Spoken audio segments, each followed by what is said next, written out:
Hello there again, Chiefs Kingdom, and welcome back to RGR Football. I'm ThunderDan88 on all social media platforms. You can call me Dan, Danilo, or DJ in the chat, and I hope you'll chime in and let us know what you think. If you're new to the channel, hit that subscribe tab and go ahead and tap that notification bell and get all of our future content. When we're talking Chiefs, you want to be on that conversation. Today, we're going to have a first look at Chiefs draft pick, 6th rounder, Trey Smith, offensive lineman out of Tennessee. He's probably going to play guard for the Chiefs, and he might play right guard as early as week 1. It might take him a season. It might be halfway through. We don't know yet. There's so much depth in this offensive line. But this kid's story, my oh my. First of all, imagine being a 5-star recruit out of high school, ESPN's #1 overall prospect, any position. He was it. And you play some football, and you're second team All-SEC. And then in spring camp the next year, 2018, they find out you have some blood clots. And they sit you down. They put you on some meds, some blood thinners. You got to relax, step away from football, which you love, which is your driving life force. And you get it under control so much that by the time the season rolls around, 2018, you're able to play. And then week 7 comes around and you're having some symptoms and things look bad, don't look very promising. Looks like you're struggling with the blood thinners not working out or what have you. And the guys get sat down for the rest of the season. What would you do? Would you step back? Would you reanalyze your life? Would you re-examine your choices? Trey didn't. Trey decided this is his life and this is what he wants to do, and he's going to live it to his fullest. Kid lost his mom during high school, after high school, and wanted to be where her sister was, so he stayed at Tennessee rather than going to Ole Miss or Alabama. Other schools, Ohio State, they were all after him. He wanted to go to be a volunteer so he could be near his sister. He's all about family. He's all about his goals. This kid got his medication right. His doctors got everything under control. So much so that for the next 2 seasons, he was all SEC. When's the last time an all SEC lineman lasted until the 6th round? Teams were so scared and so concerned about the blood clot issue because basically, when you're on those blood thinners, if you get hit a certain way or you have a certain injury, it can be problematic, especially brain trauma or internal bleeding or things like that. But if you get that medication balanced right, you don't have those problems. You're not on the blood thinners at the time of the season when you need to be able to play. And he got it together. He got it right. He got it so right that he started almost 40 games. He played in 42. The kid played across the offensive line except for the center position. He started mostly at left guard, but he had games where he started at left tackle. He started at right guard. He even started at right tackle. This kid is line diverse.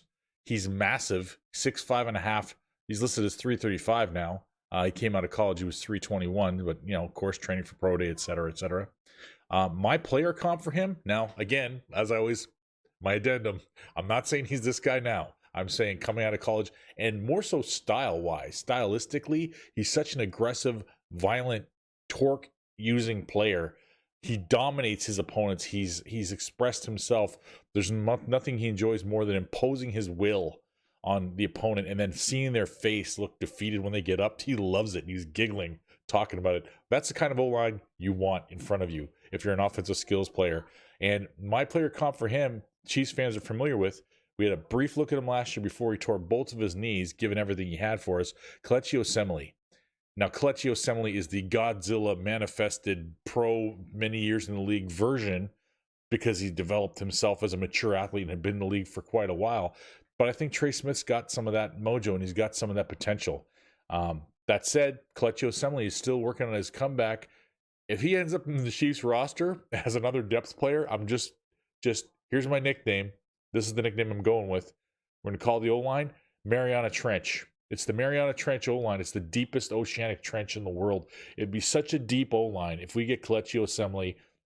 And if Creed Humphrey and Trey Smith are starters or starter capable by the beginning of the preseason rather, my oh my, look out.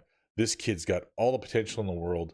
And the Chiefs were so high on this kid that they never thought he'd be around by the time they got their pick in the 6th round. They thought about trading up a couple times. Players were falling to them and they just were higher on the board at that point as far as no red flags. And then when Trey was sitting there a couple picks away from their pick in the 6th round, they were all holding their breath according to the scouts in the room.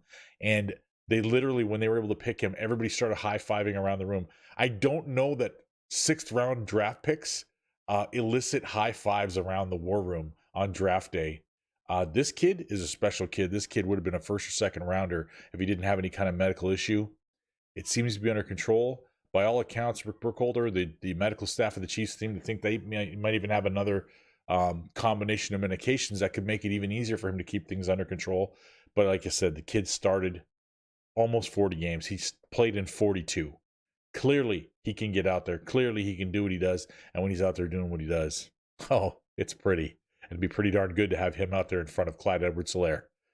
He could be the key to the Chiefs' offensive line going forward for the next 5 to 10 years. Guys like him, guys like Creed Humphrey, Lucas Niang, Joe Thuney just signed a 5-year deal. Orlando Brown's in his early 20s. It's looking pretty promising, Chiefs. Like I said, remember what I said. Mariana Trench O-line. You heard it here first. Go Chiefs. Thanks for watching this video from the team at RGR Football.